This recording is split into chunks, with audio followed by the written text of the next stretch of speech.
Fala pessoal, beleza? Aqui quem tá falando é o Farias. Hoje é dia de aprender jogando e hoje eu vou contar a história de mais uma mitologia. Só que a mitologia de hoje é uma mitologia muito pouco conhecida, muito pouco falada, que é a mitologia brasileira. Isso mesmo, a nossa própria mitologia, não folclore, mas sim a mitologia. Muitas pessoas elas se confundem da diferença entre folclore e mitologia. O folclore ele é um gênero de cultura de origem popular que é constituído pelos costumes, lendas, tradições e festas populares transmitidos por imitação e via oral de geração em geração. Já o mito ele procura explicar os principais acontecimentos da vida, os fenômenos naturais, as origens do mundo e do homem por meio de Deus, semideus, heróis, etc.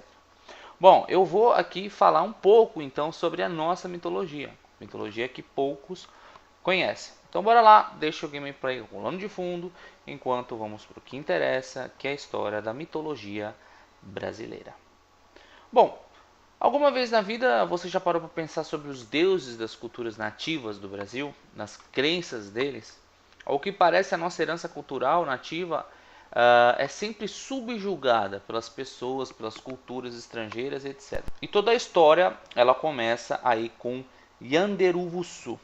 Ele também é conhecido como outros nomes, e ele é considerado como o deus supremo da mitologia tupi-guarani.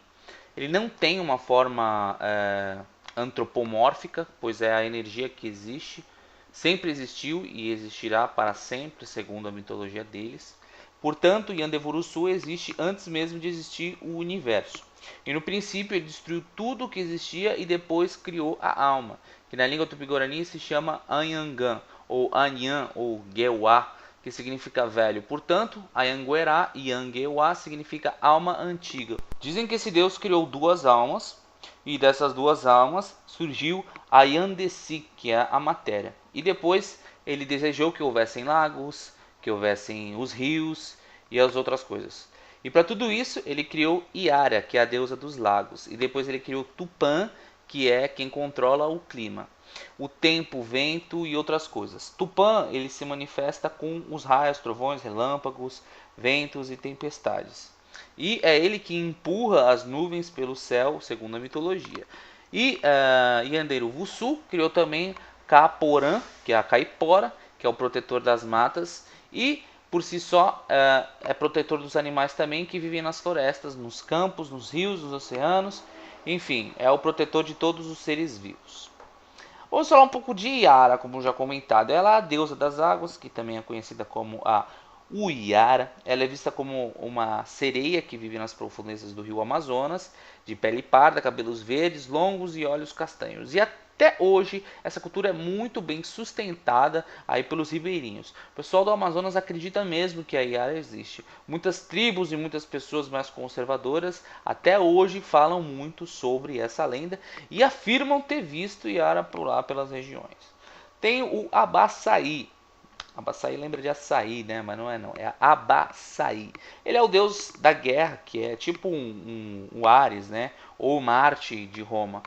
Ele é o espírito guerreiro que se aposta do índio e que prepara o índio para as batalhas sangrentas. Por isso dizem que aqueles preparados para a guerra estão abaçaiados na cultura. Angra. Angra não é a banda de metal, não. É Angra, outra deusa. É a deusa do fogo da mitologia tupi-guarani. Pouco falada, mas faz parte do mito. Temos aí Andurá. Andurá, na verdade, é uma árvore que se inflama à noite. Assim como quem conhece a história, né, ao qual Deus se manifestou para Moisés numa sarça ardente, é mais ou menos isso. Essa árvore Andurá ela pega fogo e não é consumida. Nós temos Xandoré. Xandoré ele é um deus da mitologia tupi-guarani que, segundo a lenda, ele teria sido enviado para matar o índio malvado, que era chamado de Pirarucu, que desafiou Tupã, mas ele fracassou porque Pirarucu se jogou no rio e, como castigo, o índio transformou ele em um peixe que leva o seu nome até os dias de hoje. Esse peixe que, por sinal, está envolvido aí em várias lendas e mitos aí pelo povo do Amazonas. Temos Sumé. Ele também é conhecido como Zumé, Pai Sumé ou Tumé, e entre outros nomes. Ele é a denominação de uma antiga entidade da mitologia dos povos tupi do Brasil, que a descrição varia de tribo para tribo. Dizem que ele viveu entre os índios antes da chegada dos portugueses e ele transmitiu uma série de conhecimento como agricultura, fogo e organização social. Ele também era uma espécie de deus das leis e das regras. Ele era visto com uma aparência de cabelos amarelados e ele voava também. A lenda diz que ele entrou no mar, mergulhou e sumiu. Ele tinha 2 filhos, né, que era Tamandaré e Ariconte, que eram muito diferentes e os dois se odiavam. Temos Rudá, que é o deus do amor que vive nas nuvens, e o trabalho dele é despertar o amor no coração das mulheres. É equivalente à deusa Hathor da mitologia egípcia, Vênus da mitologia romana e Afrodite da grega, por aí vai. Temos Jaci, essa já é um pouco mais conhecida. Jaci é a deusa da lua e da noite. Ela é responsável pela magia e encanto dos homens. Ela teria sido criada por Tupã para dar beleza à terra, que é a irmã de Ara, deusa dos lagos serenos. E Jaci ela tornou-se a esposa do próprio Tupã. Em outras versões da mitologia indígena dizem que Jaci seria a esposa ou irmã Guaraci, do deus Sol. E Jaci é equivalente a Vishnu dos hindus e Ísis dos egípcios. Temos Guaraci. Guaraci é a representação do deus Sol e ele é responsável pela luz, vida e pureza do planeta Terra, assim como Brahma no hinduísmo. Temos Yorixia-Mori, que é um deus que encantava as mulheres com o canto dele, o que despertou inveja dos homens que tentam matá-lo. Por isso ele fugiu para o céu em uma forma de um pássaro e é um personagem do famoso mito A Árvore Cantante. Nós temos aí Anhangá. Anhangá, os jesuítas, eles propagaram a imagem errada de que Anhangá seria o equivalente ao diabo da religião cristã. Porém, Anhangá, que significa espírito, seria as almas que vagam pela terra, que podia assumir qualquer forma, mas que seria mais visto como um veado com olhos de fogo. Além disso, Anhangá seria o protetor dos animais, protegendo-os contra os caçadores. E quando um animal consegue escapar durante uma caça, os índios atribuem essa façanha a Anhangá. Temos Jurupari, que é filho da Índia Seusi, que após comer um fruto proibido para as moças no período fértil, ela ficou grávida, milagrosamente. Dizem que ela ficou grávida porque o suco da fruta que ela comeu escorreu pelo seu corpo e a engravidou. Mas os jesuítas eles atribuem Jurupari a uma espécie de demônio que visita os sonhos das pessoas, dando origem aos pesadelos. Porque o ritual de Jurupari era mais praticado na época da colonização. E o ritual exclusivo para os homens inclui músicas com flautas, flagelações, tabaco e coca e também alguns alucinógenos. Temos Seusi. Seusi é a deusa da lavoura e das moradias. Ela é representada pela estrela mais brilhante da constelação de Pleiades. E quando na Terra era a mãe de Jurupari, o enviado do Sol, Guaraci, se submeteu ao novo método das tribos e as mulheres não podiam participar dos rituais de Jurupari, pois os deuses eles matariam qualquer intruso.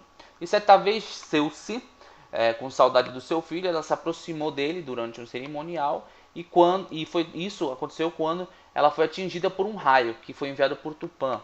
E Jurupari, também que era filho do Sol, foi enviado para ressuscitá-la, mas não fez porque não queria desobedecer à lei dos deuses. E ele acalmou ela dizendo que iria brilhar no céu e encontrar o deus Guaraci. E nesse momento Jurupari chorou e por isso quando faz sol e chuva ao mesmo tempo, os índios dizem que o espírito de Jurupari está por perto.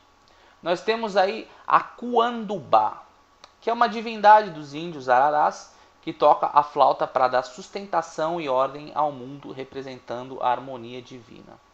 Nós temos Guanadi, que é o deus dos Iocuanas, que faz parte de um mito que o Sol teria sido criado 3 seres vivos para habitar no mundo.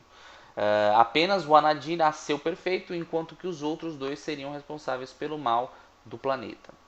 Ieba Beló, nós temos aí, que é chamado de mulher que apareceu do nada. Ela é citada como responsável pela criação da humanidade segundo os Desanas. E de acordo com a lenda, ela teria moldado os homens e mulheres das folhas de coca que masca, chamadas de Ipadu. Nós temos aí o Caipora. O nome Caipora vem do tupi-guarani Caaporá e quer dizer habitante do mato. Caipora é representado pela forma de um índio jovem que é coberto de pelos e vive montado em uma espécie de porco do mato. Ele é o guardião da vida animal e é ele que estrala os galhos, faz assobios e dá falsas pistas para desorientar os caçadores. Reza a lenda também que Caipora ele seria canibal e ele se alimenta de tudo e todos que caçam nas florestas, punindo homens, insetos ou até outros animais. Caipora ele é responsável por punir principalmente aqueles que caçam além da necessidade.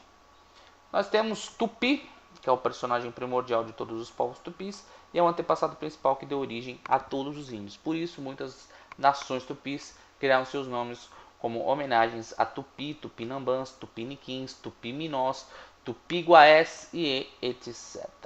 Bom, pessoal, espero que vocês tenham gostado, espero que tenha ficado aí bem esclarecedor. Lembrando que tem muito material para que você possa procurar pela internet, mas infelizmente não temos aí muitos filmes bons, nem livros abordando muito sobre o assunto. O que você vai encontrar mesmo são artigos espalhados pela internet. Por isso, a maioria das informações elas são a mesma, não divergindo muito umas das outras. Vai ser difícil você encontrar textos que sejam muito diferentes ou que contam coisas mais, vamos dizer assim, aprofundadas. Você vai encontrar um material que conta resumidamente ou até mesmo de uma forma mais simples, né? Não uma coisa tão complexa e abrangente como às vezes eu costumo passar aqui em algumas outras histórias. Bom, e é isso. Lembrando que existe só um Deus, Deus verdadeiro, Deus onipotente, onipresente, onisciente, criador de todo o universo. Deus abençoe a vida de vocês. Até o próximo vídeo. Fiquem com Deus. Fui. Mitologia brasileira. Isso mesmo, a nossa própria mitologia, não folclore, mas sim a mitologia. Muitas pessoas elas se confundem da diferença entre folclore e mitologia. O folclore é um gênero de cultura de origem popular que é constituído pelos costumes, lendas, tradições e festas populares transmitidos. Deixa o gameplay rolando de fundo enquanto vamos para o que interessa, que é a história da mitologia brasileira. Bom, alguma vez na vida você já parou para pensar sobre os deuses das culturas nativas do Brasil, nas crenças deles? Ao que parece, a nossa herança cultural nativa é sempre subjugada pelas pessoas, pelas culturas estrangeiras, etc. E toda a história ela começa aí com Yanderuvuçu. Ele também é conhecido como outros nomes e ele é considerado como o deus supremo da mitologia tupi-guarani. Ele não tem uma forma antropomórfica. Fala pessoal, beleza? Aqui quem tá falando é o Farias. Hoje é dia de aprender jogando e hoje eu vou contar a história de mais uma mitologia. Só que a mitologia de hoje é uma mitologia muito pouco conhecida, muito pouco falada, que é a mitologia por imitação e via oral de geração em geração. Já o mito ele procura explicar os principais acontecimentos da vida, os fenômenos naturais, as origens do mundo e do homem por meio de Deus, semideus, heróis, etc. Bom, eu vou aqui falar um pouco então sobre a nossa mitologia que poucos conhecem. Então bora lá.